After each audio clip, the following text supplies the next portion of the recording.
मित्र करत होता रूमची साफसफाई तवर त्याला गावली एक बघा छोटीशी पेटी आणि त्या छोट्याशा पेटीत एक छोटासा तराजू होता बघा आणि बरोबर त्याच्यावर भरपूर साहित्य होतं म्हणजे 1 ते 100 ग्रॅम पर्यंत वजन सुद्धा होती. आता तुम्हाला प्रश्न पडला असेल ह्यांचा नक्की व्यवसाय काय काय असेल तर नक्की तुम्ही कमेंटमध्ये मला सांगा यांचा व्यवसाय काय असेल.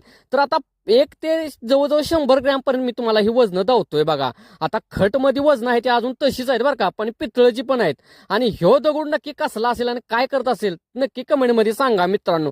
आता तुम्हाला मी जवळजवळ 80 ते 75 सालचं कपाट दावतो बघा. ही कपाट आहे. आता ही कपाट फारच जुनं आहे पण हिने अजून हाय असं ठेवलंय.